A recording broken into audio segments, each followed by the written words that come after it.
നല്ല രീതിയിൽ പരിചയപ്പെടുത്തി അല്ലേ? ഇങ്ങനെ പരിചയപ്പെടുത്തണം. എല്ലാവരെ കുറിച്ച് കൂടിപ്പോയി അല്ലേ? പുതിയതായിട്ട് വന്നവർ വിചാരിക്കും ഇങ്ങനെ സ്വയം പൊങ്ങുന്ന ആരെങ്കിലും ഉണ്ടോ? എങ്ങനെയുണ്ട് സ്വയം പൊങ്ങിയെന്ന കാര്യത്തിൽ എനിക്ക് അവാർഡ് വേറെ തന്നോട് വളരെ സന്തോഷം. കാരണം കേരളത്തിൽ ഒരു ബിസിനസ് തുടങ്ങിയിട്ട് 26 വർഷം അത് മുന്നോട്ട് കൊണ്ടുപോകാന്നുള്ളത് നിങ്ങൾക്കൊരു പക്ഷേ തോന്നിയേക്കാം നിസാരമാണോ? അല്ലേ? നിസാരമാണ്. ഒരുപാട് കടമ്പകൾ കടന്നുകൊണ്ടാണ് അതും ഇപ്പൊ ഞങ്ങളൊരു 3 വർഷത്തോളമായിട്ട് ചെയ്തുകൊണ്ടിരിക്കുന്നത്. പുതുതായിട്ട് എന്തുകൂടെ ചെയ്യാൻ പറ്റും?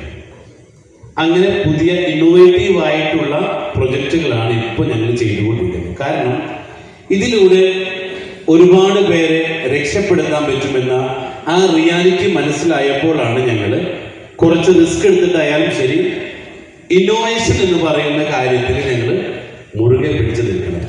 കാരണം ഇവിടെ പുതുതായിട്ട് എന്തെങ്കിലും ചെയ്തെങ്കിൽ മാത്രമേ പുതിയത് നമുക്ക് ലഭിക്കുകയുള്ളൂ. എല്ലാവരും ചെയ്യണ പോലെ ചെയ്തിട്ട് വല്ല കാര്യമുണ്ട്. അപ്പൊ അതില് ഞങ്ങൾ പഠിച്ചൊരു കാര്യമാണ് പണം എന്നുള്ളത് നേരായ മാർഗത്തിൽ ഉണ്ടാക്കരുത്. ആരൊക്കെ യോജിക്കുന്നുണ്ട്? പണം നേരായ മാർഗത്തിലൂടെ സമ്പാദിക്കാൻ പാടില്ല. നമ്മൾ എന്താ പഠിച്ച ശരിക്കും? നേരായ മാർഗത്തിലൂടെ പണം ഉണ്ടാക്കിയിട്ട് എന്ത് നേടി നമ്മൾ?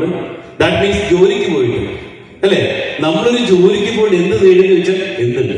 അവിടെയാണ് നമ്മൾ മനസ്സിലാക്കേണ്ടത് പണം ഈസി ആയിട്ട് എങ്ങനെ ഉണ്ടാക്കാം. അതിന് ഇന്ന് 2 കാര്യങ്ങൾ പറയാൻ വേണ്ടി പോകുന്നത്. ഉച്ചയ്ക്ക് മുമ്പ് നിങ്ങളുടെ കയ്യിൽ പണം ഉണ്ടെങ്കിൽ ആ പണത്തെ ഇൻവെസ്റ്റ് ചെയ്തിട്ട് ആ പണത്തെ പണിയെടുപ്പിച്ചുകൊണ്ട് സമ്പന്നനാകും. ഓപ്ഷൻ 1. നിങ്ങളുടെ കയ്യിൽ പണം ഇല്ലെങ്കിൽ ഇപ്പൊ ഇവിടെ പറഞ്ഞ പ്രൊജക്റ്റുകൾ മറ്റൊരാൾക്ക് കൊടുത്തുകൊണ്ടും നിങ്ങൾക്ക് സമ്പന്നമാവാൻ സാധിക്കും. 2 ഓപ്ഷൻസ് ആണ് ഉള്ളത്. അപ്പൊ ഉച്ചയ്ക്ക് മുമ്പ് ബിഫോർ ലഞ്ചിന് നമ്മൾ എന്ത് ചെയ്യും?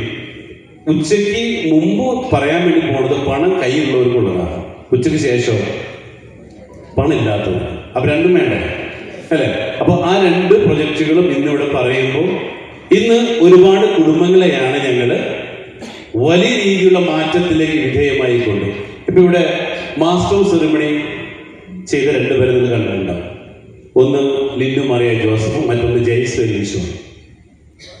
കഴിഞ്ഞ 3 വർഷങ്ങൾക്ക് മുമ്പ് ഒരു നേരത്തെ ഭക്ഷണം കഴിക്കാൻ ബുദ്ധിമുട്ടിയിരുന്നവർ ഇന്ന് ഈ കമ്പനിയിൽ നിന്ന് വാങ്ങുന്നത് 20 ലക്ഷം രൂപയ്ക്ക് മുകളിലാണ് പ്രതിമാസം.